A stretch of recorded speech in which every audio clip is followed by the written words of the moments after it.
the rock. You physically couldn't hold me, I don't care if you pushing 40. You can never little bro me. Euro step like Ginobili, from young OG to the OG.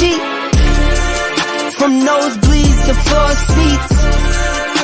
Circle stronger than Cuban links. My gold dance, your gold plated.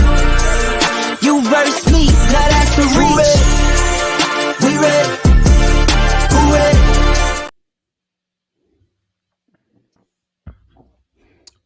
All right. Good evening, everyone. Welcome to another edition of the One-on-One Sports Show. I am Mr. Bennett. I am joined by my man Dante from Texas and my man Trey Ferg. Good to see you guys tonight on this Wednesday night. Thank you for joining us. Hopefully we'll have an exciting show for you guys tonight, but I appreciate you guys joining. As you can see on the bottom of our screens, see our cash apps are scrolling. We appreciate any support that you give us. But just as importantly, we also ask that you support the network. So support the BMU platform that gives you basically content on a daily basis. So Black Man is certainly working hard that we have this platform. We can have all these different types of conversations and whatnot. So again, shout out to BMU for all he does for us here. But again, thank you for joining us tonight, and we're looking forward to to a good show. So what's going on, fellas? What's going on, Dante? Man, not much, man. Just a great time of year. It's just as far as coming off of the March Madness. Shout out to the women in the WNBA draft, getting views and getting a lot of support, a lot of conversations. I know we had it off in the back channel chat. So it's just good to see, the play-in, which, I was against that first, but I understood it. But now after seeing it play out, it's just like, hey, I think it's cool. It's cool to stay because, Right, awesome. How you doing, Trey? Oh man, it's Wednesday, man. Shoot, I slept all day after working on the house all day yesterday. So, I'm just the retired life. Yeah, man, I ain't gonna complain about it. I will say I do got some things coming up later on. Well, I ain't gonna say later on this summer, still be spring, but I'll be transitioning to I ain't gonna tell nobody because it's gonna be exciting. So I'll be there for about 2 years. I'm going somewhere, but I'm gonna be there for about 2 years. Okay. Be moving and grooving the same way, but yeah, I'm excited about that, man. So all right. So okay, you're moving to a new location. Just say that. Temporarily.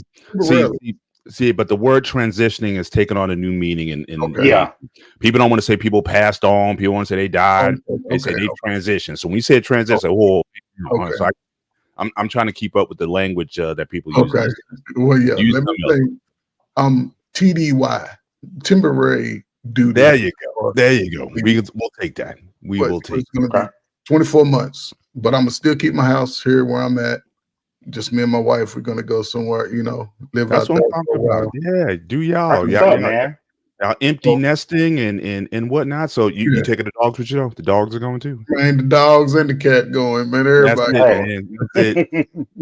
Keep that fam intact for sure, man. But I'll be posting where I'm at. I ain't gonna tell nobody, but you will be able to. You'll like where I'm at. Most people, and if you're ever on vacation, man, just come on out and give you a grand tour. Sounds good. And we are visited by our man, the host with the most, our guy in the background, CBN. What's going on, sir? Up. And he just quickly joined it up. So you're free to join us anytime that you want to, sir. And of course, the show would not be complete with your tag team partner from Texas, Brother Shawnee. What's going on, sir? How you doing? What's up, fellas? How y'all doing? What's up, doing all right, man. Doing all right, man. Like on no Texas hat either. What's that? I was telling you, man, I have on no Texas hat either.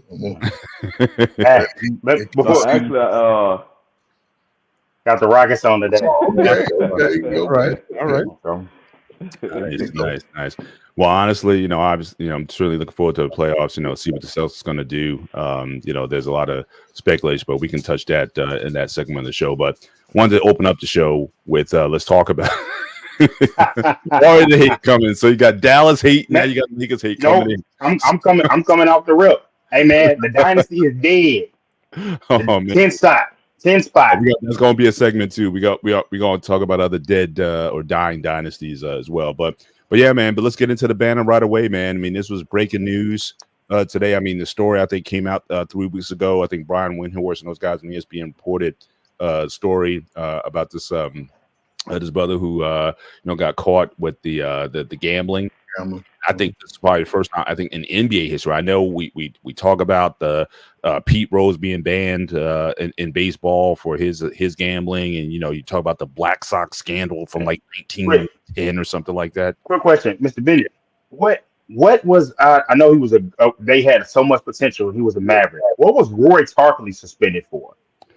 I got to go back and visit that one. Because I always remember like lifetime bans. You remember them, but it's kind of like, well, I mean, I was like a kid. So. But again, it's rare. It's very rare. And again, you're probably not going to know that much about Roy Tarpley because he was a good player. I mean, certainly in college, he was a decent player. Was it Georgia Tech that he came out of? I want to say, but he was a good college player. He came in. He was like a mid-level type of player. I don't even think he was a starter on a team. But or he meant came off the bench. So again, that's probably another reason why. And again, the guy that we're talking about today, even though certainly we're talking about it because of the severity of the ban, but again, he was a marginal player. He wasn't a starter. He wasn't he wasn't playing major minutes when in the game he's coming off the bench. So this story may blow over in a few weeks, but it's definitely worth talking about now, just given the landscape that we have now with gambling in the NBA. I mean, it's a reality of sports. I mean, it's weird. It's always been there. It's been there since 100 years ago. People always bet on games or whatnot. Now, you go to any hotel, any casino, they got it going on. And there's even talk now that potentially they're going to put a team in Vegas, which I don't see why not. Because again, you go to, I'm in Jersey. I'll go down to Atlantic City. They got rooms. They got whole areas of the hotel that are dedicated to gambling. So I don't see what difference does it make if you put the games in Vegas or you put the games, or any other place with FanDuel and all of the gaming platforms that are out there. So let's just go around. So what do you guys think? Do you think it was fair? Do you think it was what's your general sense on the ban and the circumstances surrounding the ban? Well, one, I looked up Tarpley. He was suspended for breaking the drug policy after his third time. So after his third time, after the 89, in 91, so I believe this was the David Stern era. Mm-hmm. So if you know about David Stern, he didn't play. Iron Fist. Yeah. Iron Fist. So yeah, he had that 3-strike rule. Right. You also got to understand, like, even just going back to why Stern came into the league. Again, keep in mind, you're talking about the early 80s, coming out the late 70s, early 80s. The league had a bad image. I mean, certainly Bird and Magic, I was just talking about that earlier today. Bird and Magic come in and they basically save the NBA. They get back the finals on primetime TV. But Stern had to understand that the NBA had an image problem, drugs, the fighting, and all that kind of stuff. So they wanted certainly a disciplinarian to come at the time and clean it up. And it seems like now with, certainly at least in this regard, with the gambling, the current commissioner, he's looking to do the same thing. But go ahead.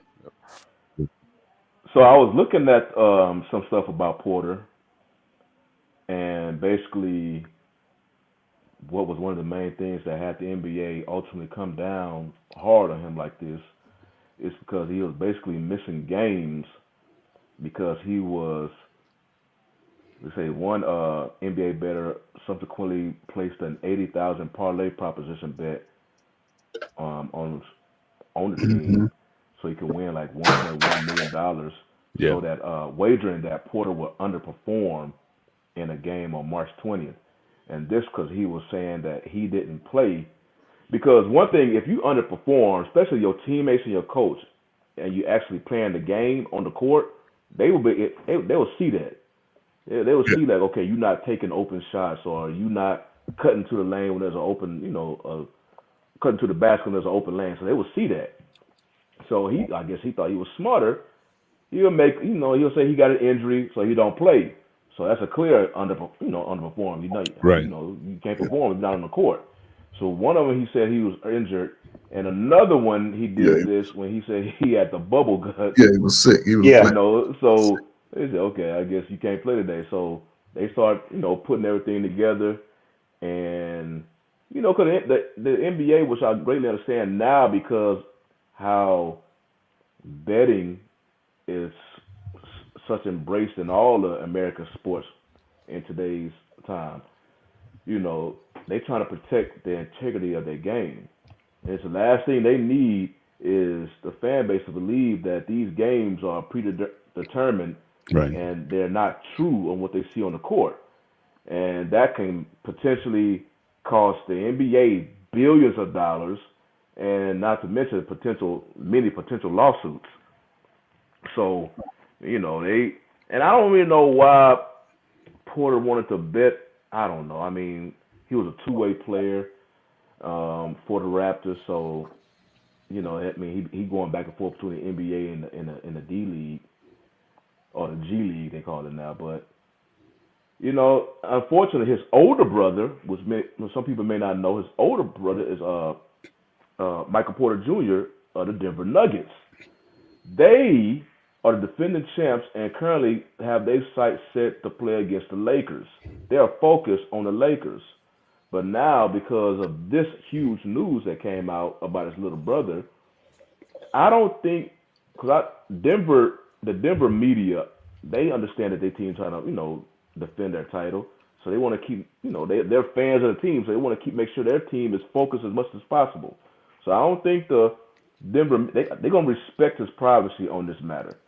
But when he gets in front of the national media, and they start peppering him with questions about that, now, it can potentially be a distraction.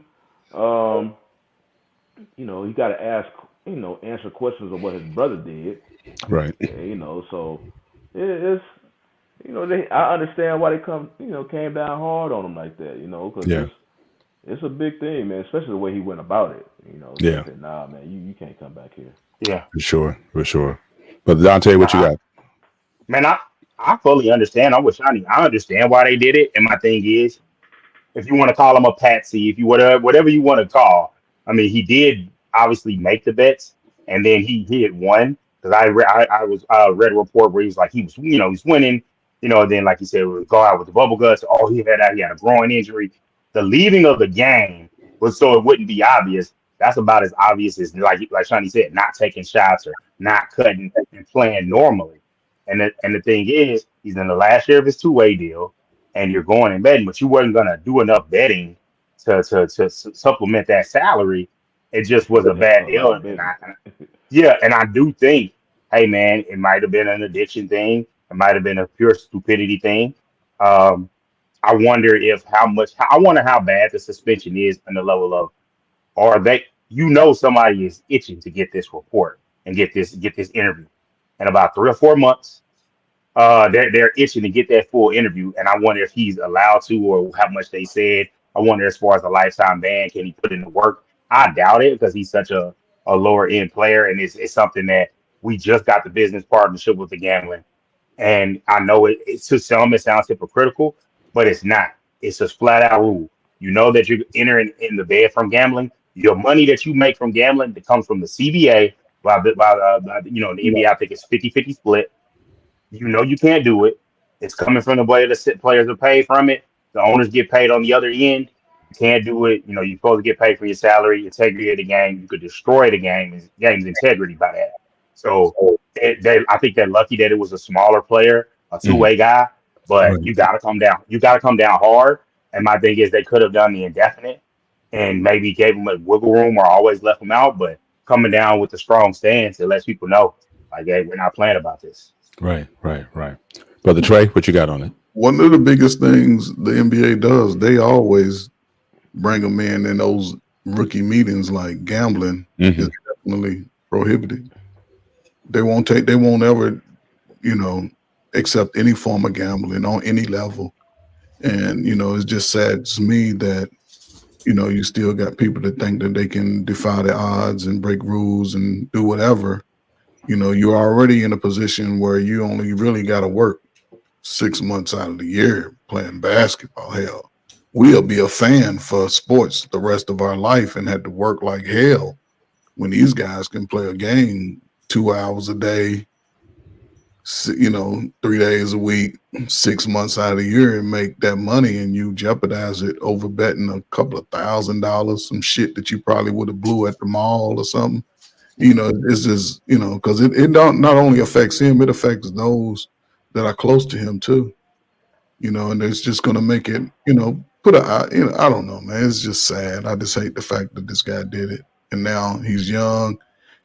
I don't know if he has a degree or not. It's gonna affect him, 10, 15 years down the road. Because I'm sure he's, hadn't thought of save money, so it's just sad. I don't feel like you should be betting. If you playing, you shouldn't bet. You shouldn't have to bet. You couldn't give it to your buddies to go do all that. You know what I'm saying? I wouldn't be attached to none of that. Here, man, go, bring me back my winnings. That's it. But when you do, you get caught. So yeah, I was trying to find out what his draft status was. I don't know if he was like a first round or top tier. Did he have any guaranteed money or something like that? Just speaking to the finances of what he was dealing with. I'm still trying to look for that. But yeah, he's 24 years old still. So again, would have been very young in his NBA career. And really, looks like he was in the NBA the 2020-21 season for 11 games, and then the 23-24 season he was in 26 games. Actually started 5 games. So to what you guys were talking about earlier, he might have been in the D League around that time and worked his way back to the NBA. And it's just a shame that you did so much to get get a second chance essentially to get into the league, and now you're out a lifetime ban. Now I don't know how this may how other organizations look to this, as far as you have other, I guess, independent leagues. You got Ice Cube's league. Is there an opportunity for him to go play in Europe? Because right now, with the associations that NBA has with all these Euro leagues and different leagues around the world where they get talent, I don't know if there's like an unwritten rule. Do you think he can get an opportunity to play somewhere else, if not the NBA? I think he will be. I think he'll be able to go overseas and play. He basically be able to go and play any other leagues except the NBA. Mm-hmm. And because he was undrafted, and because he was on that 2-way contract, he wasn't getting the traditional contracts that you hear NBA players get. He wasn't making not nearly that much. He was basically he just basically going back and forth between the two teams. Yeah, basically a player and I guess the basketball versions of a farm system that they see has potential, and they come play up here, then stuff like that. And then he's working to try to get that full-time contract with the Raptors. But hell, he done. So I guess that was his, along with some other things. Because I think it's just him. I don't think he was just trying to supplement the missing salary that compared to his Raptors teammates. I just think it was just him personally that he has a problem with gambling. Right. But while he was wanting to take this type of path to gamble to try to make this money, the average, he was able to make enough to earn a living. Yeah. But the G League, they literally fighting, to try to make that NBA squad. So it's just not like made for them. But he had his the average, they did give the G League players a raise. Most of them making about $100,000, a little over $100,000. The average, the 10-day contract can range between like $61,000 to like $175,000, depending on your experience and what you did your first contract. So, 2 or 3 of them a year, plus playing in the G League, you can make well over $200,000, close to $300,000. If you imagine that right, hell, you can live good off of that for 10, 15 years of playing basketball. I got a nephew playing overseas. He came out of college. He scored over 2,000 points. It was Division 2. He never wanted. I don't know. I used to like, man, you should go try out. His ass been playing overseas, man, making $140,000 for the past just 13. Well, he's 32 now. So he came out of college. He did his 4 years, and he's been over about 10 years playing ball. His name is Jasmine Ferguson. He's averaging about 20, 25 points. Mm-hmm. Yeah, they make good money overseas because they got Yeah. like the league that Luka came from was like I think was viewed as the second highest professional basketball Yeah. league in the world, so they make good money. Now I see a question Black Man put on the comments asking would the punishment be the same if it were LeBron? Yes. Plus if the backlash would have been Yeah. massive. Oh, I could right now Yeah. Jonte Porter, he's like we've been saying the whole time, he's a two-way player. He's not known. People barely know that his brother plays for the Nuggets. But if LeBron James is ever caught Yeah. like this, and the status that he was, and he will get a lifetime ban if he ever would do something like this. Nobody will ever understood why he would do something like this, But Yeah. yeah, hell It yeah, was the backlash will be big because I everybody's think, talking yeah. about it. Yeah. Well, I think even with LeBron, I mean, at what age? I mean, you talk about LeBron just coming into the league, like a guy around that age of LeBron now. I mean, if he gets a lifetime ban now, it doesn't matter because he's only trying to see if he can get Bronny into the league and then he's out. So I don't know if it's going to have an impact. But if you talk about But the LeBron news will be so big, it will give in the prime of his career. Yeah.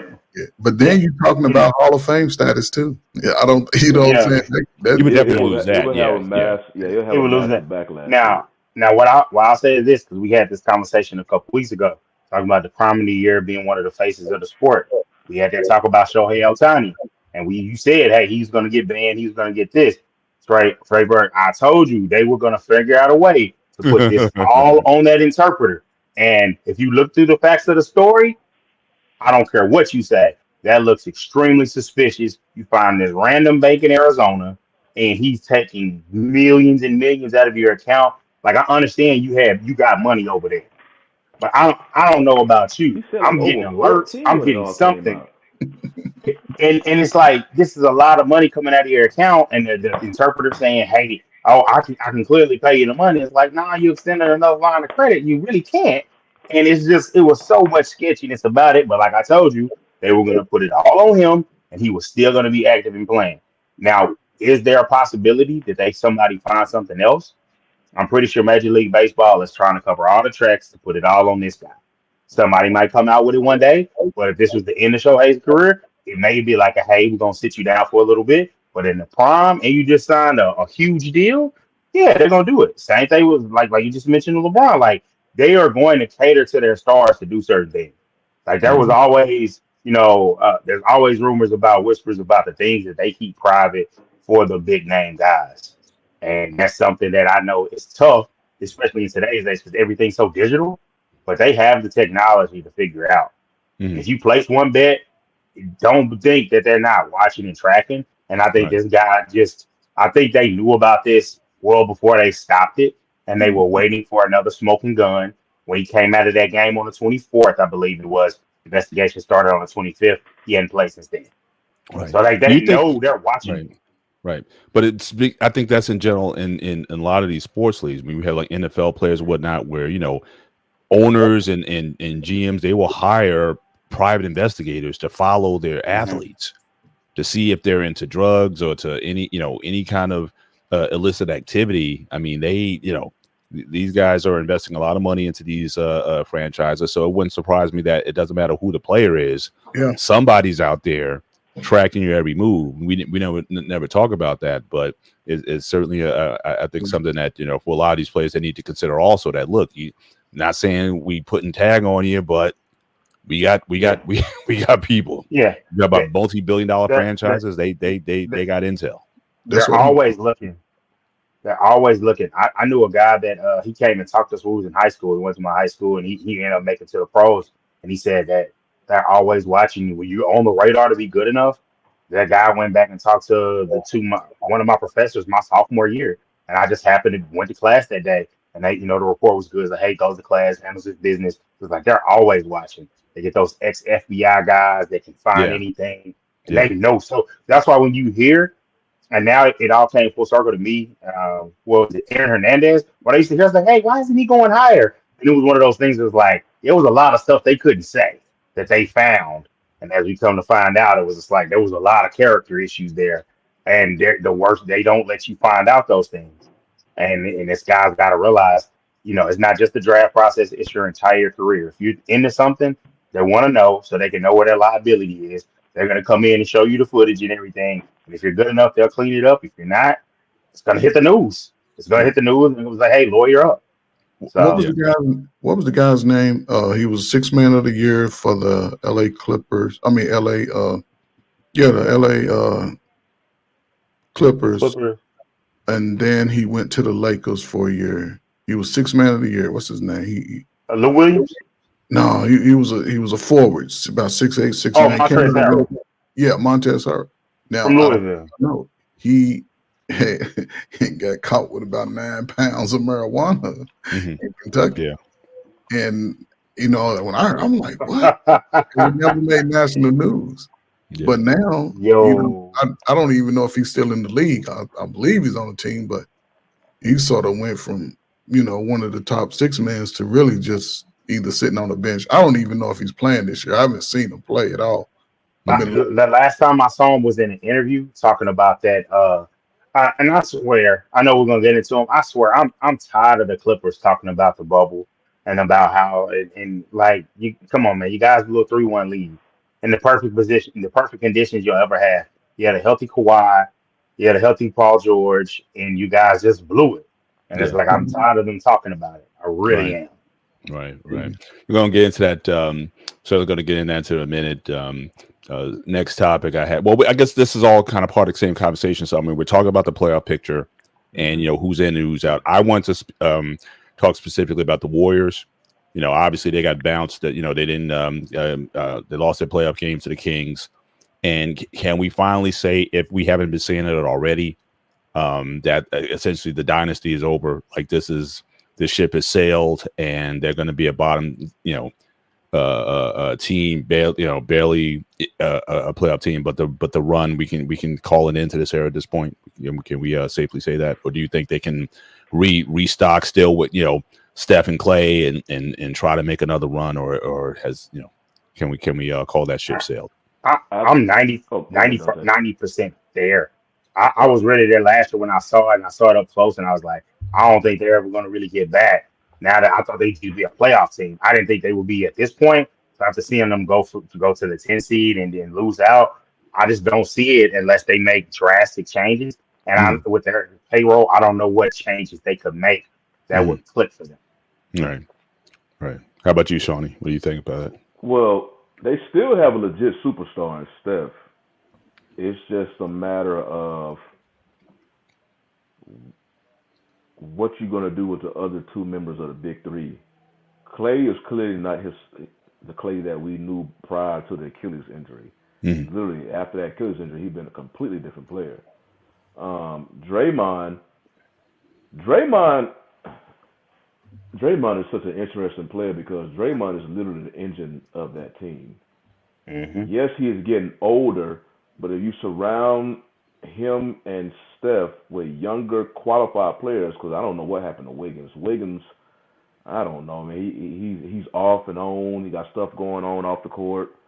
I don't know. Wiggins just, if you get the Wiggins that you had in 22, maybe we'll be talking about this story. Plus, if Draymond didn't miss those, 25 games, something like that? If he didn't miss those, that chunk of games, the Warriors probably wouldn't have been in this situation in no play-in. They probably maybe would have been in like a 6 seed, who knows, or at least been one of the 7 or 8 seeds. So if they had to do a play-in, they can have a chance to play 2 games instead of eliminated by after 1. But Clay, I don't really see what they can really do with Clay. And then I think he could still be a use on the other team. But for this Warriors, because right now, I think their expectations now is just to make it into the playoffs. I don't think it's title right now because their team is just not there. Right. And it's hard to keep a team together. When you're on top, obviously you're not getting those top draft picks and you're putting a lot into your veteran players and whatnot. So it's hard to get high value. They went and got Durant, for those for a couple of those championships, but it's hard to kind of pull those moves off And so yeah, you can't. It's hard to stay on top for a long period of time. You have your window. I mean, you're talking about going back to what 2015. So basically, from 2015 to 2021, 22. You know, that's for most teams, at least with the same essential core unit that you have, it's very difficult to kind of keep that together for long. Example right now, cross sports with the Astros. That team, they lost two of their better players of that original core when they went through that losing stretch, and they were to really stock up on these high draft picks. Well, two of them left, and they've been trying to fill, and these young players are just not the same. The Warriors, but the Astros had a lot more wiggle room than the Warriors. The Warriors down there reminding me of the Cowboys right now. They are strapped for cash. Like, you know, damn, you really have to be like a capologist to really go in there and figure out what can they do. It's hard to just think of the moves they could potentially make in this next offseason because they have some moves and decisions they have to make.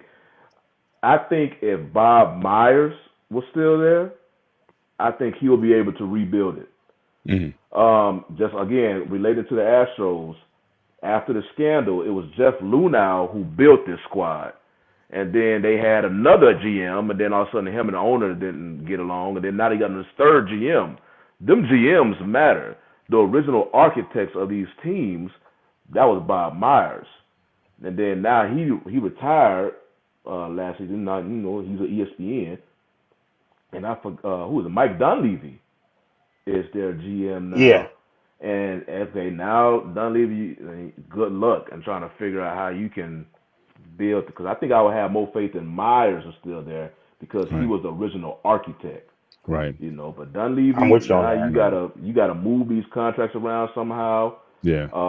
You're going to make a decision between loyalty and your window. Do you want to keep this window? You don't want to put stuff on a team that is rebuilding. That's unfair to say. Yeah. So the Golden State dynasty. It's got to. And keep in mind, Steph is not. He's 36.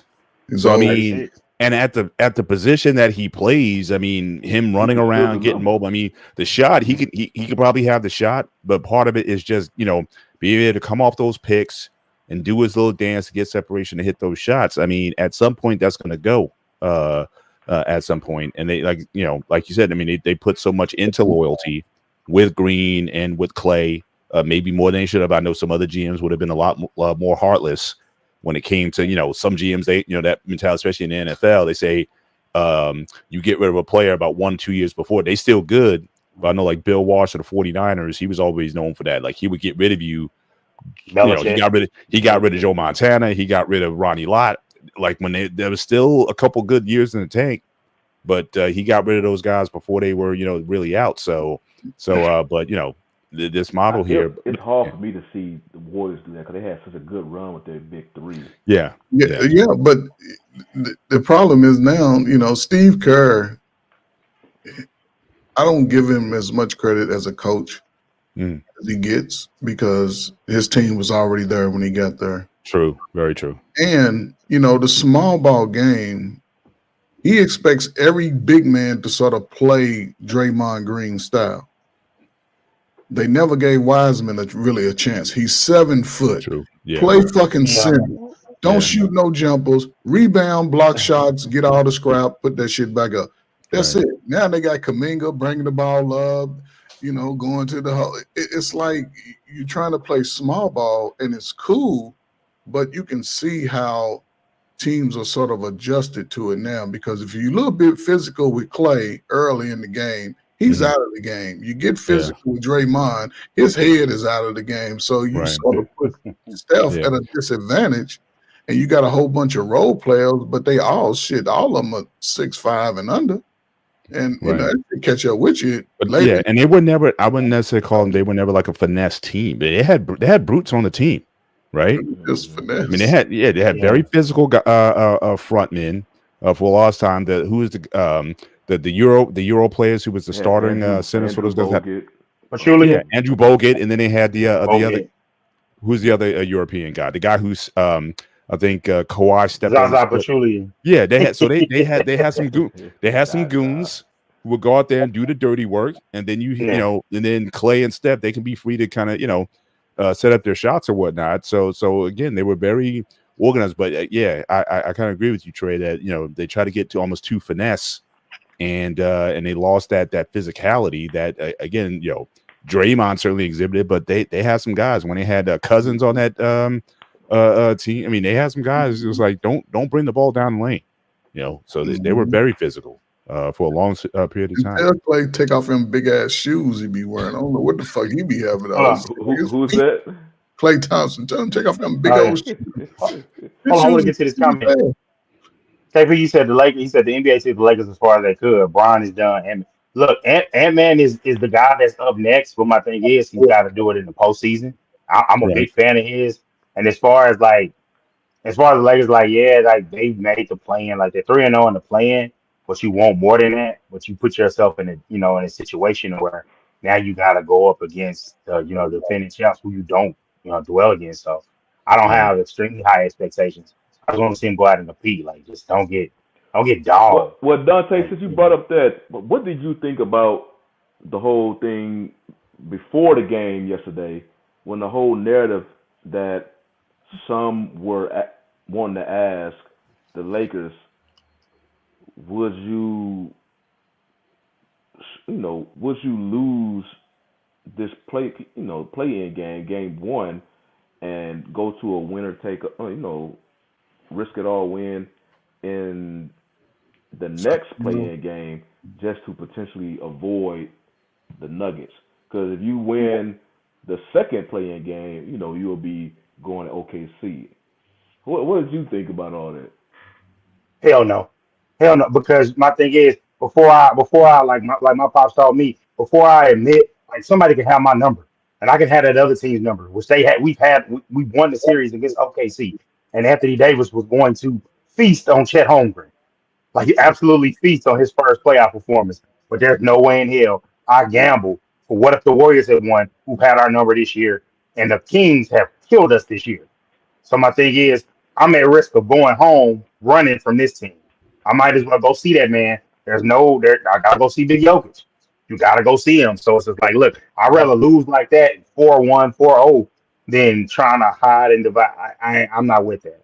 Yeah, I wasn't with that at all. Than me, I'm a ultimately see you anyway, because our goal is to make it to the championship just like you.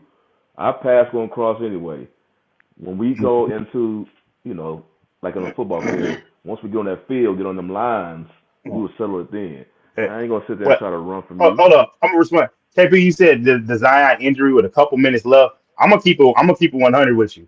They let their foot off the gas because they was killing them. Even with Zion, they looked up one point, and I think I went to the store, so I was listening to the NBA, the Zion, the Pelicans feed on NBA radio, and they were like, Zion has 36, we have 82. That's not a good ratio.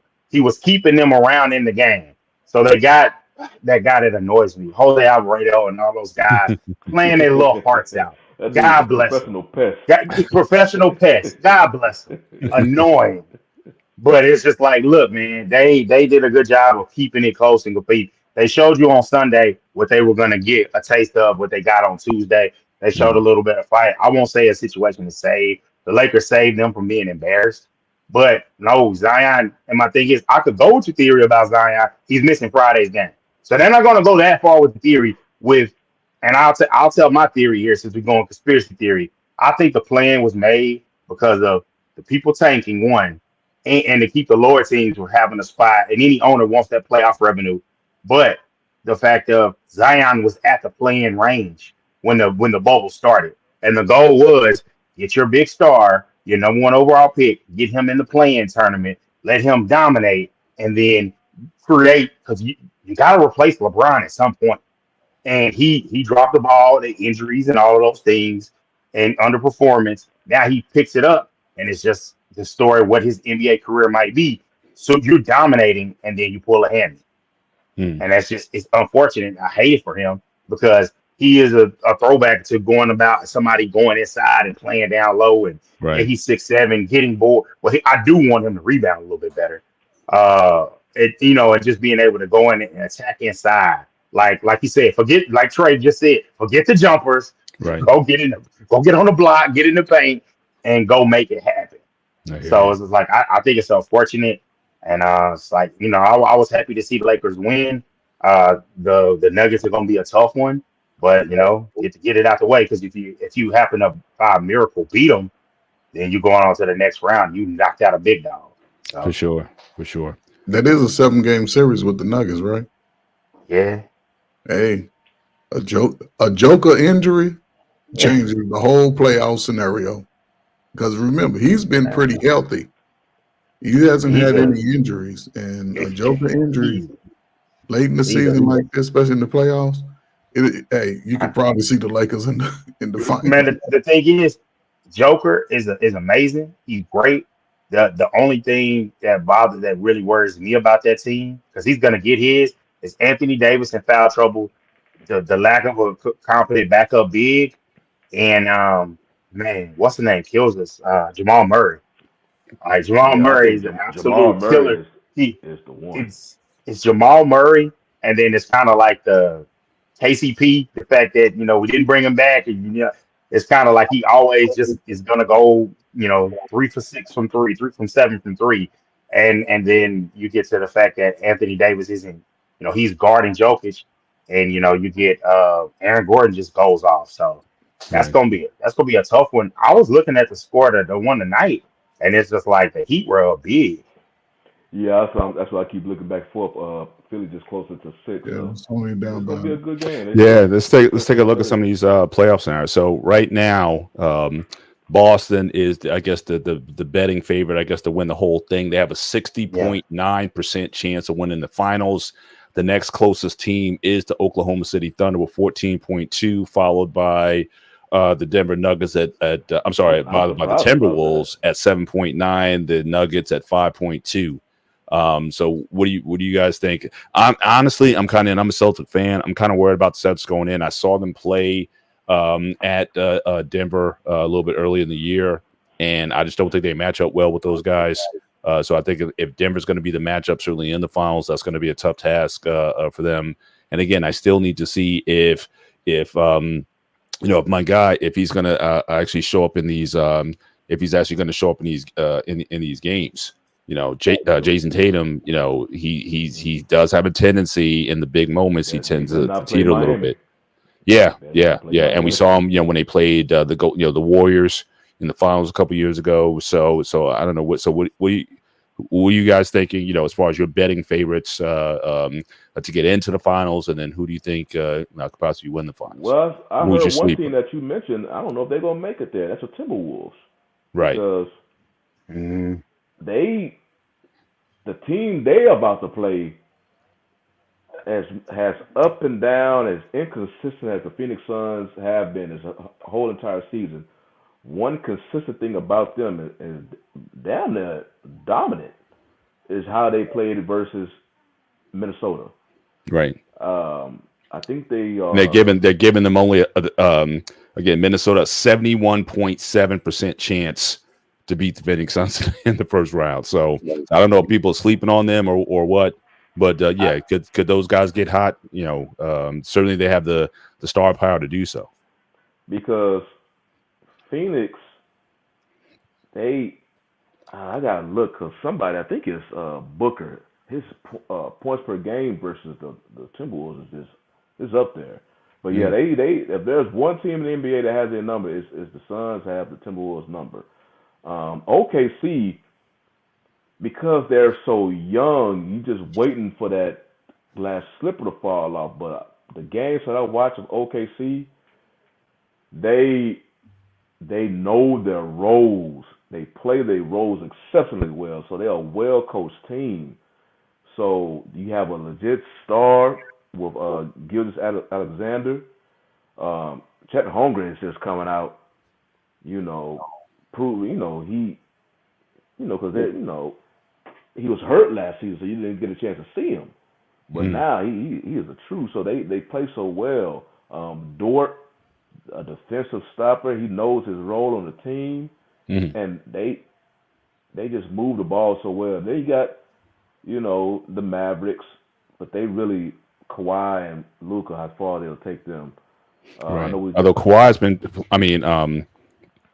Kyrie has been playing out of his mind. Yeah, this past month or so, he's on another level right now. So the Suns got the Timberwolves number, the Mavericks got the Suns number. So if there's if they play each other happen in this playoffs, and that's like basically the whole thing about like the Mavs though. Matchups make styles make. Yeah, the Magic, styles make fights. You know what I mean? Yeah, so. I like the Mavs though, because I feel like the one thing is that they didn't have the last time when they played the Clippers. You remember that series where Luka was going off and they put Kawhi on him, and it's just like he was able to still they put everybody on him, but that fourth quarter he was just worn out, and I want to say they were up 15. They took him out to rest him. He didn't get in early enough, and the rhythm was gone. Luka was furious, and that's kind of the point at which they realized, hey man, it's not really gonna work with Carlisle. And they let him go. But I think with a real killer in the fourth quarter like Kyrie, I think it's gonna be tough for him. The Gaffer center that they got, I would say, as far as defensively, they have played better defensively from March on. The Mavericks really kind of it sunk in, with PJ Washington being able to guard the wing, Stafford in the middle, Derek Lively, which I know he played with a heavy heart. His mother just passed away, and that's just she's been dealing with cancer since he was young. And it's just like, and he's a really good young player. And I feel like with them, that combination at center, they were talking about in the breakdown. Zubac plays less minutes and they play more small ball. But if you have two good centers, Zubac's going to have to play and he's have to get in that pick. Because if you play too small, pick and roll game, and they're going to play with their bigs. So I do. And then I've heard rumors, and I hope it's not true. I want the Clippers just to lose. I want Kawhi to be 100% healthy, but I heard it's possibly something with his knee, and I'm like, not again. I'm like, dang, he can't get right. Kawhi can't get right. Well, I think the key to Dallas was that mid-season acquisition of PJ Washington. That was probably the best move of the whole trade deadline. PJ. In addition, by subtraction, what's the name was not working. The old guy from Boston. Grant Williams, and my thing is, it's like every move for the Mavericks from living here, but not being a fan, I hit about 50% on my predictions. I thought it was going to be. I thought that KP looked like it was going to work. I think a lot of people did, and it didn't. And I thought Grant Williams was one that was going to work. Like Kyrie, I was optimistic about Kyrie. I mean, I wanted him with the Lakers, but I was like, hey, Kyrie could work, and I was right on that one. I was wrong on Grant, but the two moves that they made at the deadline, it's just like, hey, man, you got to shout out to Nico Harrison because he wasn't a traditional GM. He was a guy that was an high-level exec at Nike. A lot of teams wanted him, and a lot of people don't realize another thing that he did was the Mavericks were known as the Euro team. You had Dirk as a superstar, and, you couldn't get free agents, high-level free agents. You had Luka. He's the face of the team. That's known as a Euro team. You bring Nico Harrison. You still got, Mark Finley, who's, from the old days. And you got Jason Kidd as the coach. You got a black house. And then you get Kyrie, who's beloved in the league. That helped their image so much as far as getting guys and relationships. Now, why would you think that was, that Dallas wasn't necessarily a destination? I mean, Dallas is a major metro city. It's certainly upward. It's diverse. European. No tax. European players. The European players thing was the thing because people don't realize it. The Euros go home in the summer. They are not here. The Black American players are here in the summer. They're going to Drew League. They're going to, they're getting it popping. They're going to all these places. They're in the mix with the guys on the trips, playing for Team USA, not playing for, the Euro team. You can't, so it's just that be able to have the relationship. Now you have a guy, you have a liaison. When I thought he was going to be a star in the league, I thought it was going to work out with Dennis Smith Jr. being that guy because he came up in the AAU circuit. He knows these guys and has the relationships.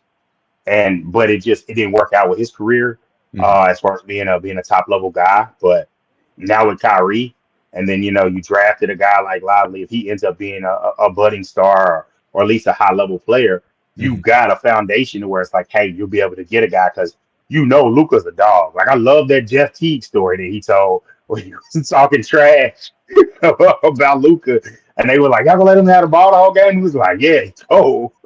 And so you have a guy that you respect. But yeah, I don't know. I really One like thing the about chances Luka, against them. he whined, he cried He whines. to those When refs. we went to that game, I was Man, like, okay, up you close, he by does far a that dude, he, the, he He does a blow lot on of him. the whining. talking and whining he has versus ref. People, if they had a stat on that, he does it more than Draymond. Wow. What Wow. what do y'all think about the Knicks?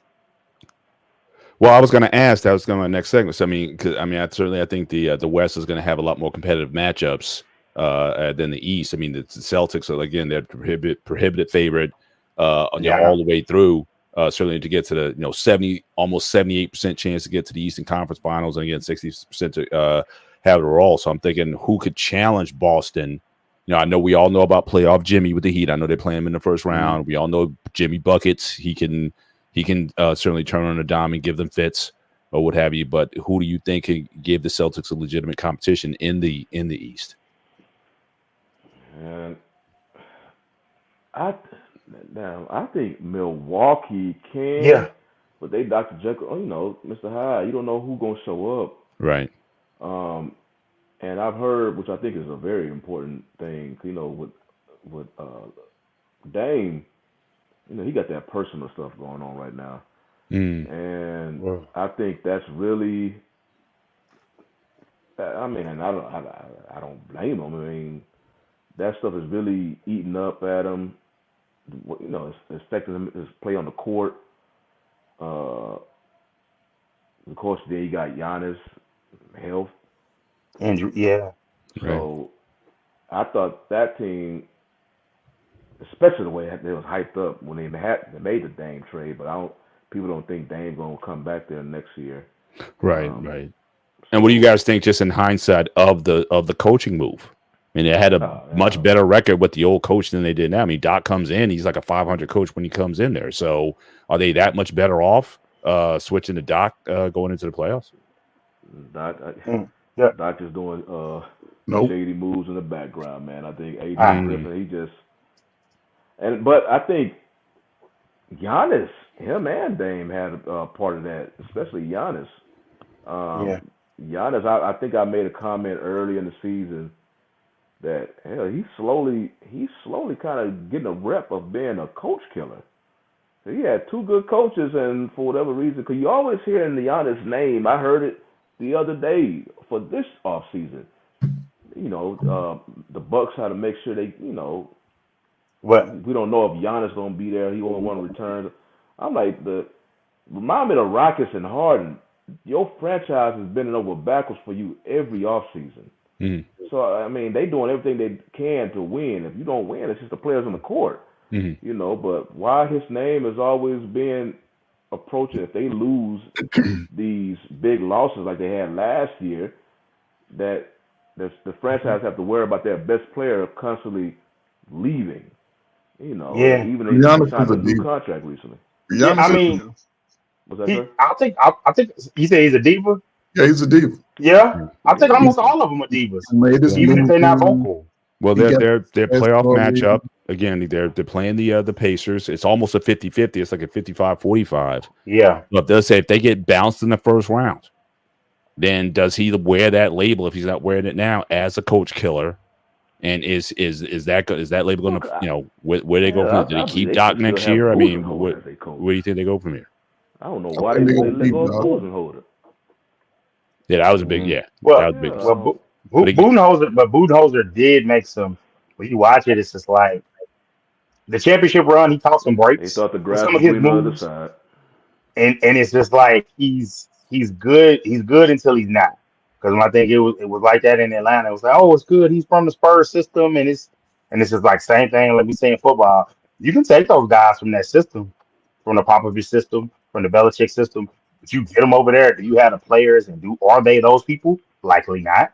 And I want to say Budenholzer, and I say the NBA is like that. A player can really determine a lot about winning a championship. You will see teams that have a championship level coach let him go if the superstar doesn't mesh with him. That's something, Trey, I think. Well, Trey had a comment on when you was calling Giannis a diva, and he was saying, how is he a diva?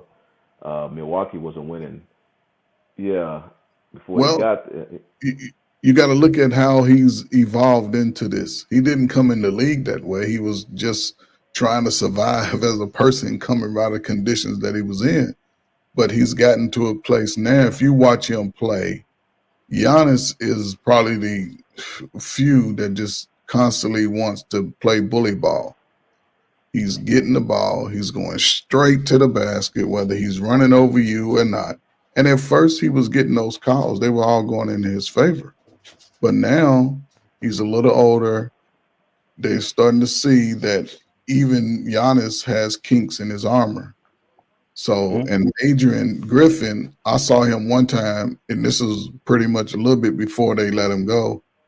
I guess the team came out flat early in the game. And when he called a timeout, and he was going in on them. He was like, I don't know what he was saying, but you can see it in his animation. And a couple of days later, they're like, okay, we got to let him go. But Giannis, NBA players, they don't like to be yelled at for the most part. Well, I heard also when Griffin was trying to sub Giannis, and Giannis basically waved him off. Now, players do that, especially the high caliber players on their respective teams. They do that. But it's just with Giannis, he was one of the main voices in the Bucks organization, coach, to let Budenholzer go. He signed off on Adrian Griffin, and then him and Dame, and then you kind of undermine, not respecting his authority at times, and you could see it on the court. So now the front office see that, like it looked like Adrian Griffin doesn't have control of his team, the full respect of his team, so they see that too. So now Adrian Griffin, even though he had a winning record, he goes. And then here comes Doc. Yeah. And I be hearing, because I listen to a lot of ESPN radio, and they saying the way he left. Remember, Doc was calling the games on the court, but the way he left ABC, it was like, man, that was kind of shady the way he did that, because it did come out of nowhere. I mean, Doc was sitting there calling the game with Doris Burke and them, and then next thing you know, he the head coach of the Bucks. I'm like, what the hell? He just called this. And he just, no slickest man in America. No setup, no nothing. It's just bam, bam. And the thing that about it was with Doc, he was actually an advisor to the Bucks. So he probably was putting them nuggets in their ears. Yeah, go ahead and let Griffin go. Griffin thinking this man trying to help him out because it's his first head coaching job. The whole time Doc got the back conspiring against the dude. Doc doing some shady stuff over there, but it's just with Giannis. I don't know. His name has always been mentioned every offseason that he can be, trying to see if the grass is greener on the other side. When, dude, your team has been doing everything they can to put a winner around you. They have, but I think being a diva, it's not always like a thing in a sense of a lot of hey, you're just the worst person in the world. But there's only so many guys. If you go into a gym and you figure out, hey, I'm better than all these guys, the diva situation starts there. As soon as he was most improved player and all-star, all-NBA, diva born. And then it's like, and then you in Milwaukee, where it's just like, yeah, man, like it's tough to just get stars to go there. Like, nah, that's what we talk about. Like, that's where the diva thing comes from. We're not saying there's certain levels. And I like him as a player. We're not saying he's LeBron. But think about it. How did you get rid of a coach? First half of the season, you number one, number two in your conference, and you get rid of your coach because of a disagreement, or you felt like he didn't. I don't know, but make a substitution. I mean, he's making it worse on himself. He's making it worse on himself. Like, you had the ring. You got the MVP, you had that great performance to end it. Like, if you just only win that one ring, you're in good shape. But now you're not getting coaching. You're getting the coach that won the ring with fire. Then you get Adrian Griffin fired when he gets a chance as a young coach. And then you bring in Doc. So it's just like, he's making it hard. Whether this deserved or not, I mean, I think certainly whether or not he's a coach killer or not, I think that's debatable. But certainly he's going to wear that, and he's going to have to, deal with those questions, especially if they get bounced, which again is a possibility them going up against Indiana, they can certainly get bounced in the first round, and so that definitely is be a disaster. That'd be a disaster should that happen. But I wanted to talk about the Knicks a little bit, but Dante, I mean, you said you're a Mavericks fan. Did you see this coming with Brunson? I mean, this is okay. I think Let me correct you, Lakers fan. I live here, but I'm not. That the Mavericks did not catch my heart early. They may have had me when they had the Triple J's, and then like it just fell out. But I do obviously watch them. I don't hate them, and from having so many people that live here that are not Cowboys fans, I try to be a courteous I root for out of town team, but I live here. I try to be courteous, and I will say this with Brunson. Right. Hey man, I did not see this. I didn't see this, and I was the one telling Mavericks fans talking about predictions. I was like, well, I was right, but I was wrong that Johnson was this good. I don't know if he could be this good with Luka, but I was like, hey, you can find somebody else that's better than Brunson. You don't pay that for Brunson. And then I didn't know they was gonna get Kyrie. And I'll say this one of those is where it worked out for both parties. My gosh, I didn't know. I will say this about Brunson: they got to get Julius Randle out of there, and he's going to be hard to deal with. They got to find a way to get a guy like Zion. They got to find a way to get Zion. You say get rid of Julius Randle? I like him, but I don't think he's enough. And I think New York has kind of broken him. New York has kind of broken him. But then they add some good pieces though in the trade deadline. They got they got OG Anunoby. And my thing is, if you keep OG Anunoby, you keep Jalen Brunson, and you add another piece. I just don't know how they add it. I know they got the draft picks, but they need something else. And as much as I like Brunson, if they play the Sixers, if the Sixers find a way to win this series, and that might be the best, besides the Eastern Finals, that might be the best Eastern Conference matchup. Because I know a lot of people worry about the Heat right now because Sixers. I know. I said if they can get past the Heat, that's the thing. Sixers and Heat going back and forth right now. Mm-hmm. Yeah. They done, now it's a 2. Oh, it's tied up. Jeez. Yeah, it's tied up. Yeah, so it should be very competitive.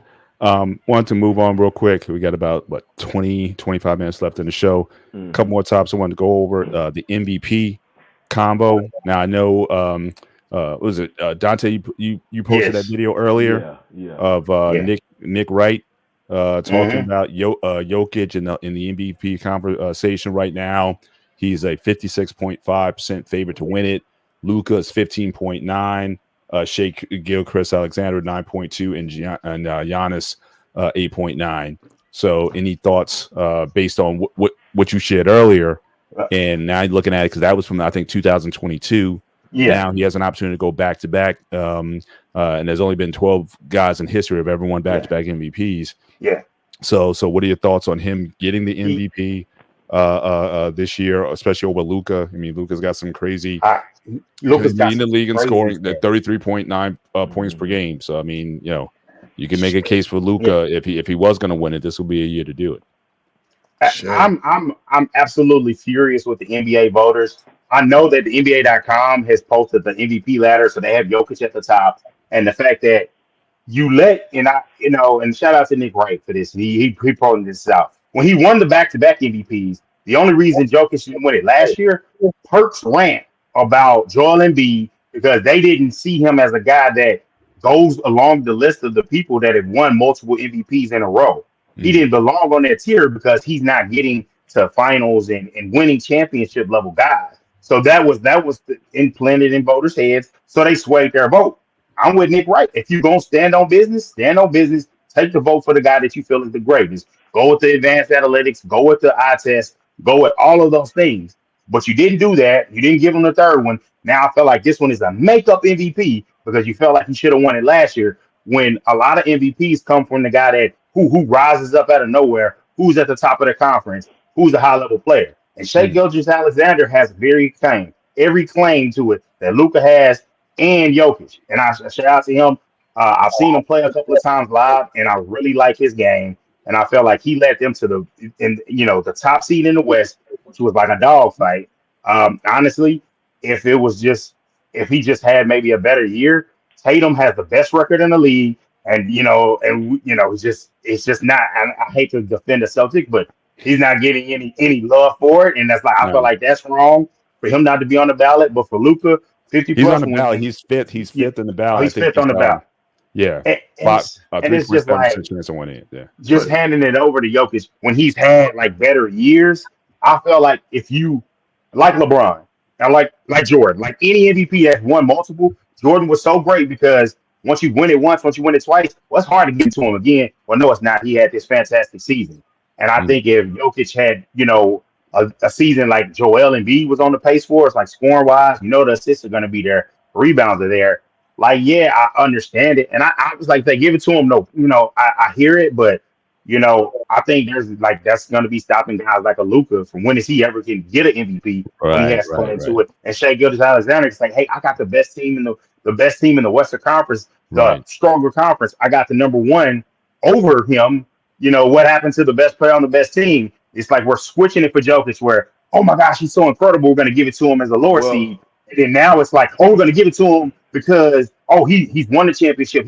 We're going to paint this narrative to complete it. And now we're going to be like, well, in the beginning, we didn't have these guidelines. Now we're going to go back to these guidelines. Now he's got a championship, finals MVP, best player in the world. And it's just like, pick a side, man. Pick a side, stand on that square and stay on it. And that shame on the NBA media for not giving more love to Shai Gilgeous-Alexander and Luka Doncic. Shawnee, what you got, man? What you got on that? Because Dante just spoke on it, and I see a comment by Tom. He mentioned about what happens to the MVP should be on the number one team. In general, in the past, I'm not saying it happened every single season, but it was kind of, really believed that the MVP was coming from the best player on the best team. Like I say, but it wasn't every single. There was a player that performed at a super high level. They will get the trophy. Yeah, well, Westbrook, right? I mean, his teams didn't know.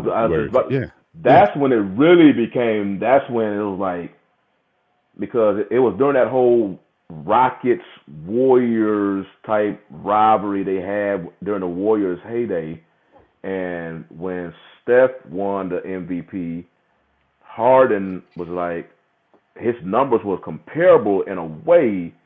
But they were like, nah, Steph is the best player on the best team. So that washed away Harden. Then the next season, because I think Steph won back-to-back. So when it was between Harden and Westbrook, that's when Westbrook, for the first time since Oscar Robertson, a player was averaging a triple-double. Right. But I believe his team was like a 6 seed. The Rockets was actually the number 1 seed. It was a real close. I think they ultimately took the number 1 seed over the Warriors at that time. It was number 1 and number 2. Number 1 because it was a real close between them, and they gave it to Westbrook. And because of his stat line, and Harden and everybody's like, hold on, I thought it was the best player on the better team, and the Rockets had they were the higher seed than the Thunder.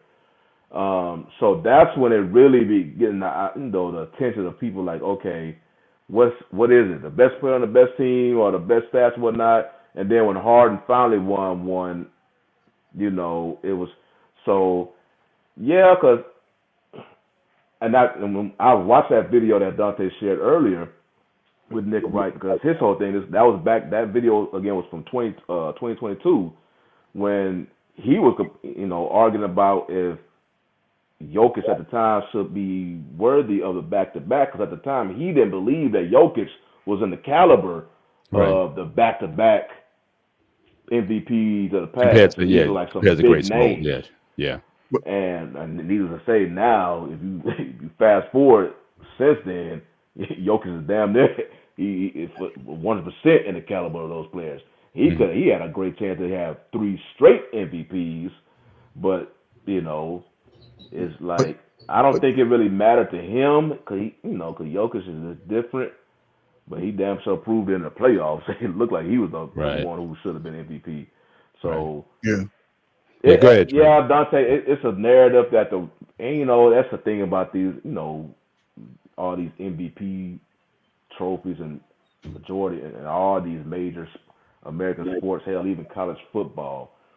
It's up to these writers, and it's when, especially when you see it when they put the vote out after, who won the trophy, you see a player who should have been clearly unanimous, but this one voter has his one vote for a dude that nowhere should be. Like, dude, why the hell you give him a first place vote? So when you see stuff like that, yeah, these voters be having these other agendas and whatnot. So I don't know. So when you look at this, okay, I look at it as a three-headed monster race. Shea, Luka, and Joker. Those three. The player that I see has the greatest impact with less is Shea. Yeah. He's young. He's took that team to the top of the West. From the 10th to first. Time. From the 10th spot to first place. All-star players, caliber players around him. He's making that team what it is. He's gotten over 30 points, almost half the season, and they've won. They finished in first place. So you have to look at that. Now, Joker, he's a foreign player. He's going to be liked more. He's deserving of it. And he's a different style of player. But hell, they give him some fucking assists after the man take 5 dribbles and shit. That ain't no damn assist. About the I mean, like I say, you can certainly make a case for Jokic. I mean, Jokic to me is just a player to watch. Yeah, he's a much more exciting player to watch. I think he's still going to check off all those boxes. I mean, people don't like the fact that he whines a lot and all that, but you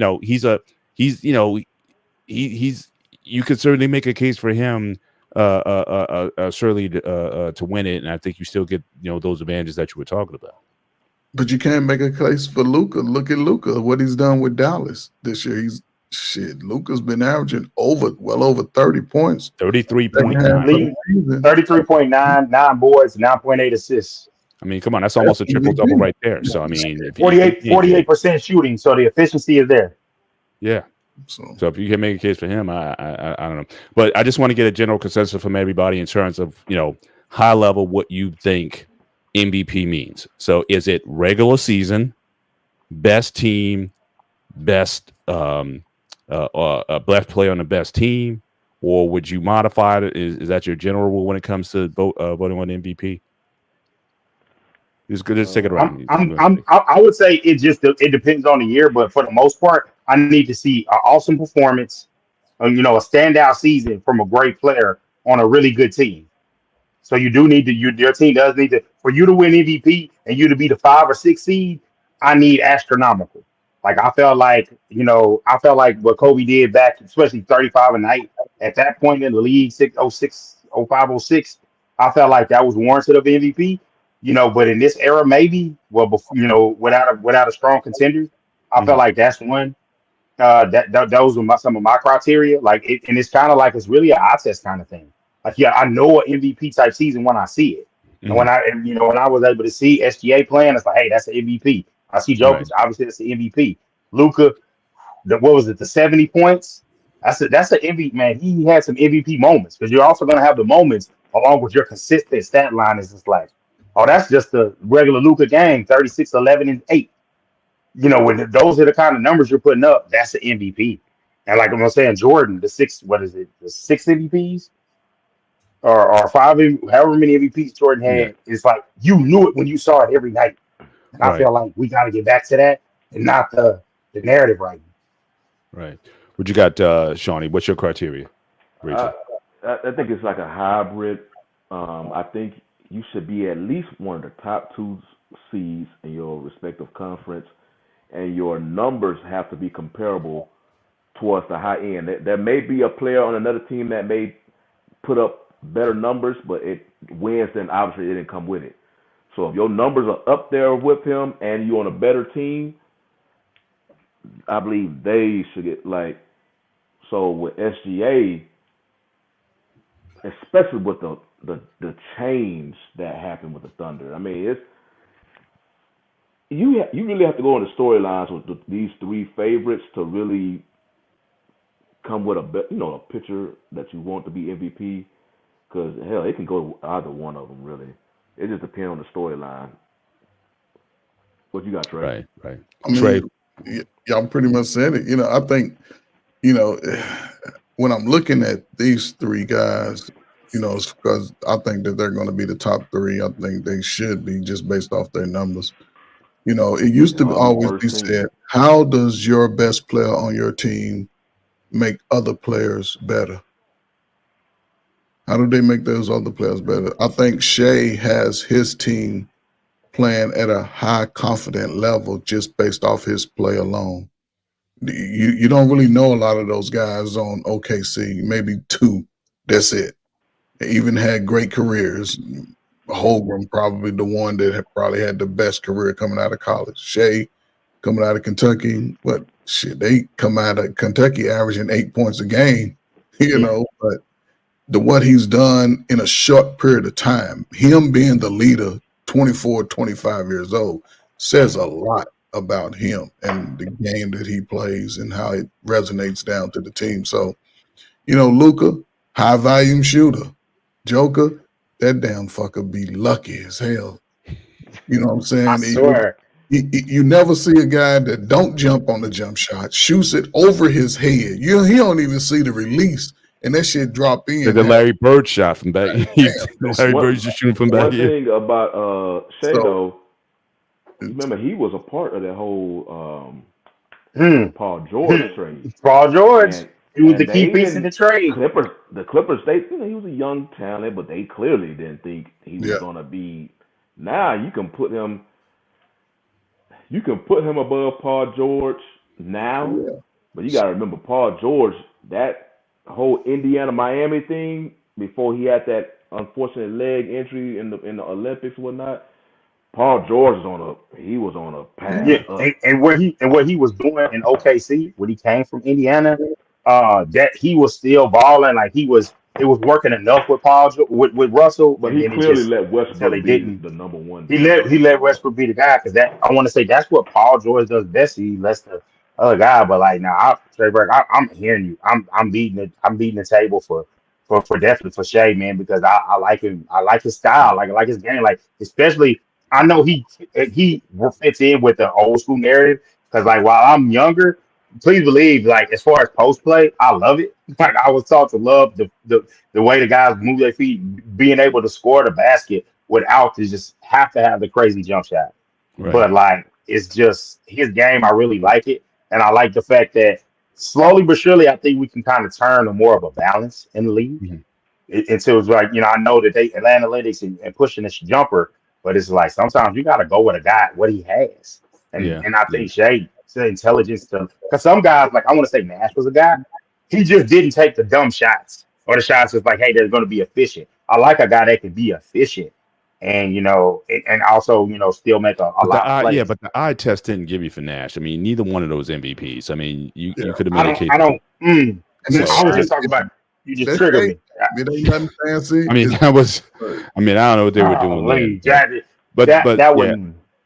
But I mean, I mostly agree with you guys. My only call out would be there's some guys, again, your team might not be the best or whatever, or sort of get to the vibes, but those guys just overperform. Like I remember that season, Isaiah Thomas, not the Detroit Piston, but the Celtic. My God! That one season he just went off, and that's when they were saying they were one player away. And I think that's the next year. I think they got Kyrie or whatever. It didn't work out. But a guy like that, I think there is a case when a guy has, putting up those kind of numbers and carrying that team the way that he did. I could see giving an MVP to a guy like that. I don't think the best team argument, especially if you got injuries. You got a guy that's basically put the team on his back to carry the team to get to the playoffs or whatever. I think, I don't mind when the guys like that get rewarded, knowing that you're shorthanded and everything's going, and you're the opposite they got, and you're still getting yours off when everybody knows that you're the guy that's keeping the team together. Man, you gotta love this about the NBA. Nicholas Batum is going out. I don't know what he had before the game, but my gosh. When he got 6 threes, 6 to 10 from 3. Yeah, they're going off. They're off. I think we got time for one more segment before we're out of here. Obviously, we had the WNBA draft this week, and Caitlin Clark's going to Indiana, and you had Reese is going to Chicago. Yeah. And the only reason I call this out is because the contracts basically Caitlin Clark signed a 4-year deal for something like $330,000. Her first year in the WNBA, she's going to make $76,000, which, for the women talking about, oh, well, should they go to the WNBA or not? I mean, Reese, if I were you, you could have made a case for staying one more year, because in her contract, she got a 4-year, $324,000. She's only making $3,000 less than Caitlin Clark. So, I mean, I think the WNBA certainly has a big marketing problem. And I just can't see, especially given the success they had, 18.3 million people watched your finals game and the records that they broke with each round of the tournament. That I think a lot of these ladies really have to, seriously try to reconsider their options. If those two ladies, if that's the most they can get, and then we're asking why these ladies have to play overseas in these leagues and go to Russia and play all these different ways. I mean, definitely, you're almost a fool if you don't stay in college. I just can't see it. Yeah. Well, the only thing I can say, Mr. Bennett, is this: there are some things I know to help push them. They're going to take with them. I don't think Caitlin Clark has done her last All-State commercial. I think they're going to slide her right in. No, absolutely. I'm saying right. I'm just talking the salary right now. If I were them, I would revisit what Bird and Magic did in 1987. So again, you got Caitlin's playing for Indiana. Reese is down, and they're neighbors. So it's not East West, but they're neighbors. So you get Reese in a limousine, drive to a cornfield in Indiana, get out the car, and say, "All right, let's play." I mean, really, they really got to be about marketing the stars. You had stars born in this tournament, and they really need to put the emphasis not on the teams but on the stars and make these guys, make these ladies, really, show them and highlight them. But yeah, the marketing, they got a golden opportunity that they never had before. Yeah, but for that such a paltry sum of money, they got to do better than this. They got to raise the stake of these players. That's a travesty. What these ladies did, and they make it so paltry sum from the salary. That's always been a thing that they had to show. That's why so many of the women was playing. They was double dipping, playing WNBA and then going to overseas to play until the whole Brittany Griner thing happened in Russia. So they probably still go over to play. They just probably won't go over in that country to play anymore. Yeah. But they was never in a situation like they are now. They have a golden situation right now. They got to start somewhere. They need the TV deals to get the money. The main thing, the really main thing that why they don't get paid anywhere close to the men, they don't have as much games. So they need more games. They need the TV deals, of course, and then of course they need the fans. But one thing about the fans that because the men take a lot of hit about not supporting the WNBA, and I'm like, I don't need to worry about the men. The numbers don't support that. The women do not, as much the women be talking about how they won't, support their, other women's, sports or whatnot. They the ones who not support them to the level that can push the WNBA higher. So, but Shawnee, think about it. Women ain't going to see other women play no ball like that. Not when I can go see a 6'9", everything running around the court. They going to see the men's. They ain't going to see but they may go see Caitlin Clark hitting 3-pointers from half court though. You know what I mean, if she's going to be bringing that kind of, now again, they're going to play up on her. I mean, because you definitely saw in the finals, especially in the second half, they were able to kind of shut her down some. She wasn't as lethal as she was in the first half. But if she could bring that kind of excitement to the game, and you're going to start seeing ladies, hitting them from deep like that, which I never saw before. I mean, you were surprised. Okay, the first lady to dunk a basketball was like, oh yeah, and it wasn't that good. Yeah. But again, a shot, it doesn't matter who shoots it. You can be a 10-year-old or a woman or whatever. It looks good just going down. You're hearing that switch. She brought the excitement to the women's game the way Steph did with the shooting. Yes. The NBA. And change. So I personally hope. I personally hope that it translates over to the NBA. If not, and they have to capitalize on every single opportunity. Did you see the Diana Taurasi quote about like, hey, You know what? Yeah, we're basically waiting for you. Essentially. Yeah. It's See, Yeah, that's the mindset they have. Yeah. But again, But they got to understand too. It's like, look, like wink, wink deal. It's like, look, everybody's got to eat. Her doing well. It's like Bird and Magic back in the day. Rising tide helps everybody. If they eat, everybody eats. You know, I remember there was a recent interview with Charles Barkley. He was talking about when I forget what player, it might have been Doc or Bird, when the first player to make $1 million. All those guys high five each other in the locker room because they just knew it's like, okay, this is going to benefit us down the line. So they needed. So again, let Caitlin or Reese or whoever it is, let them get that first $1 million contract, and let that be something that you strive for. There shouldn't be envy at this point. Do right now. Yeah, by positions, when another receiver gets this high money and they on that same level, you don't hear them hating at all. They sitting up congratulating. They're sitting and waiting. So ladies, y'all need to know. Yeah, y'all need to know what guys have been doing for a while. You know, but again, sometimes when you get that new money, it's like you don't know how to act because you've never been there before. So you need to recognize that. Look, everybody's gonna eat. But they got to eat first. That's the deal. Then y'all come in after, and then everybody will be all right. 10 years down the road, you will see contracts. Yeah. Down there 5-10 times higher. And I'm saying, look, the lady. I'm saying, do all that. Do the Sports Illustrated swimsuit issues. Do the what they were doing in college. I mean, look, it's the game. Hey Trey, you got that uniform, right? Show that female uniform. You have a player. They need to be playing this uniform too. I'm just saying. Tandem of players. Yeah, absolutely. I think $1 million. I mean, I think they can afford to give each of the players on the roster $1 million. Maybe your top tier, maybe $1.5 million, $2 million. But they got the revenue. I don't know. They have revenue.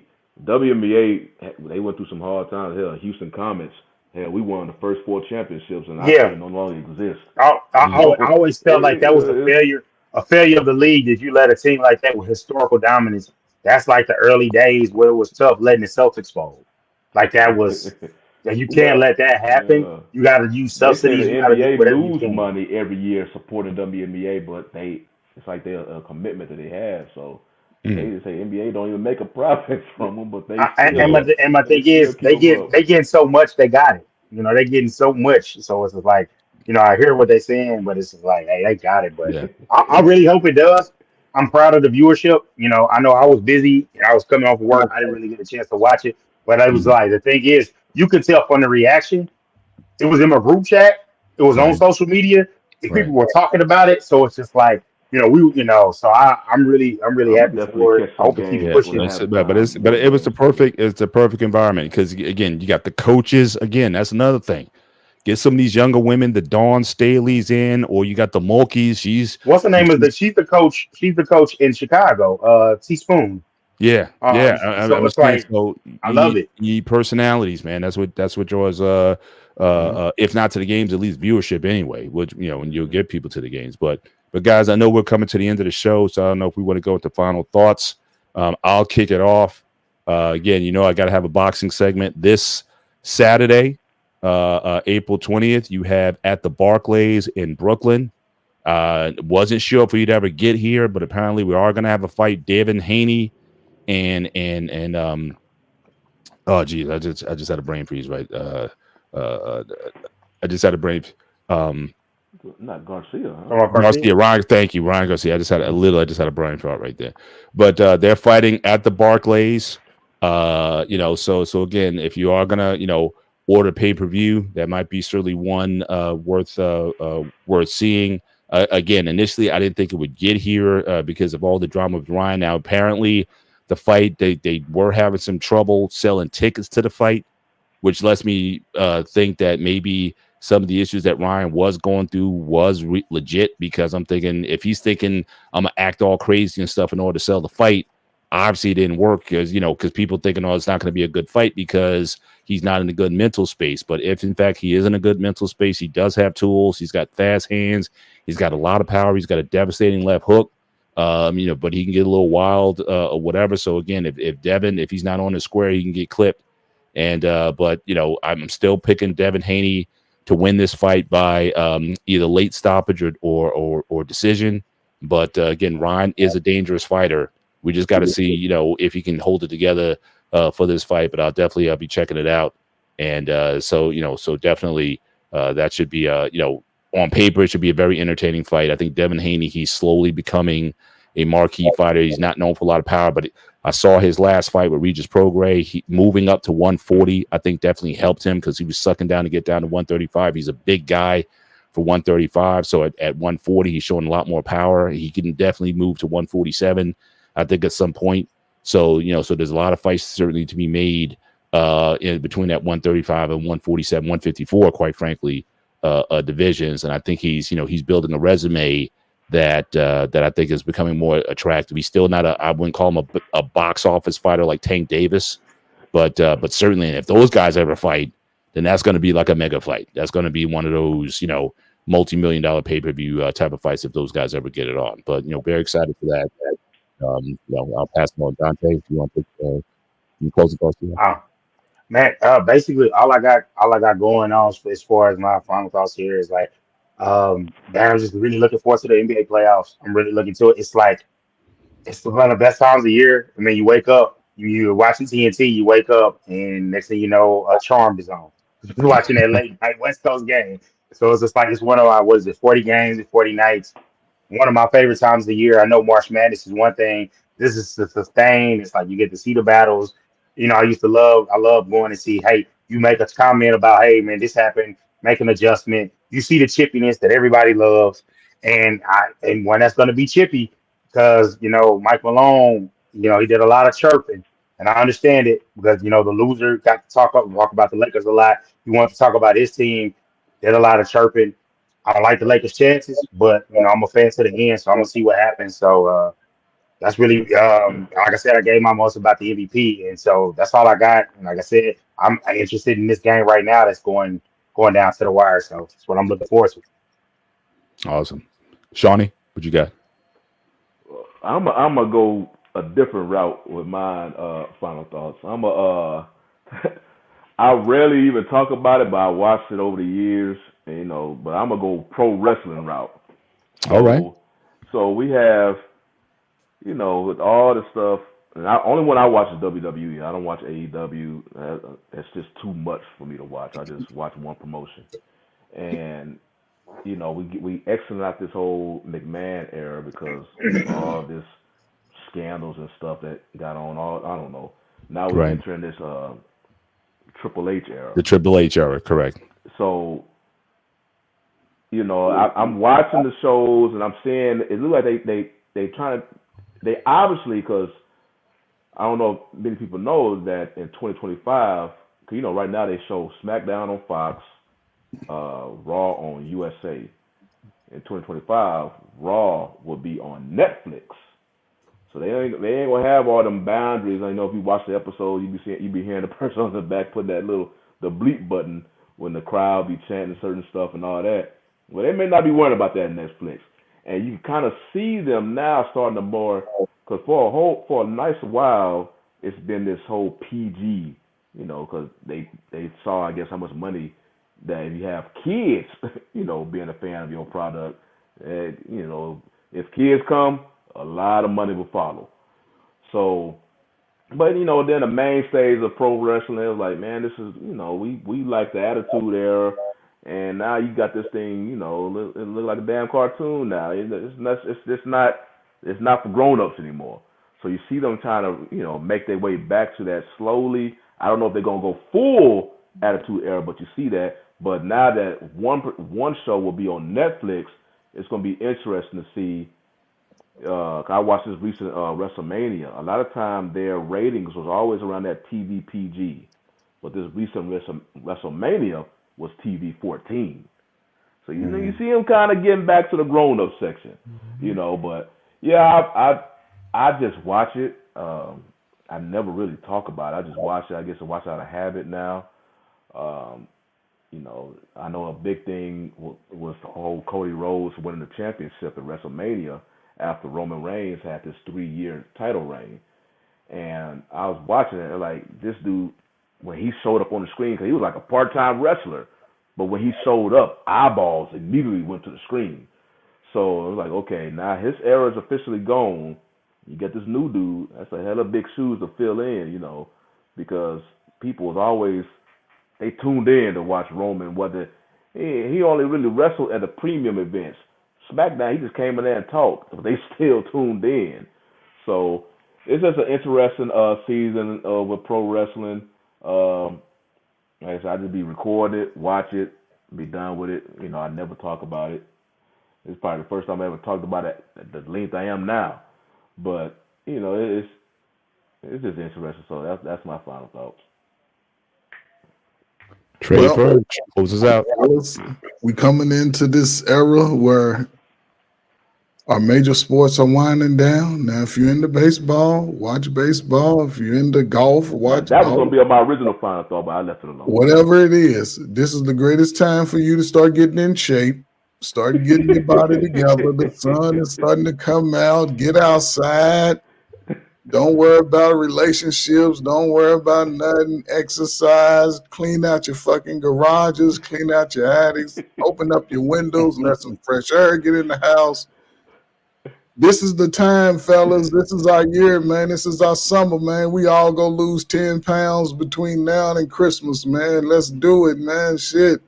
And go outside and look at all the short shorts and all the short tops. But listen, man, don't be too hard on yourselves, man. Take advantage of it. Watch all the sports, but get outside, man. Get in shape. Get stronger, smarter, faster. Rebuild yourself. And if you're doing it, keep doing it. You just grease your body down when you're outside so the ladies can look. No, it's not like that, man. With Trey keeps how he constantly changes background to the show. You know, he's been several times. He's been giving these fit tips how people need to get in this gym. Yeah, your next background hell need to be CT Fletcher. You say CT Fletcher? These boys go. It's still your set. My man going too extreme. Man almost died, man. So I don't know if these guys don't necessarily, you know, health is one thing, but you know it's got to be balanced. With I promote fitness over 50 as well, but you got to be, you know, be smart when you, especially when you get to our age. You know, yes, you train hard, but you got to be smart first. You know, health before anything else. So, but yeah, I think that's a wrap, gentlemen. Next week again, so it's the week of the NFL draft. So you know, so we could possibly devote a show to you know potential prospects for each of our favorite teams. And see how that goes next week. So I'm definitely looking forward to the NFL draft, which is certainly becoming one of the biggest sporting events of the year. I mean, I've seen the crowds that they've been drawing in these cities. It's just unbelievable what they're doing with that. So, you know, so definitely definitely becoming a spectacle that if it does come to your city, you know, it's definitely something worth trying to catch, because it's like a carnival atmosphere in a lot of these places. So, you know, definitely looking forward to that. Nixon, right. It just went final. Philly won, so Nixon, Sixers. Oh, there you go. That'll be a good one. There we go. All right, people. It's been a good one, man. All right, guys. Great show. Good to see you guys. We'll see you next time. Hey, Tommy, we got to get you on to talk about these Warriors, bro. For real, though. Oh yeah, you should have been on earlier. We were saying, is this the end? It's like New Edition. We were singing New Edition. Is this the end? You know. Coming for you, Tommy. Yes, sir. We out. Peace.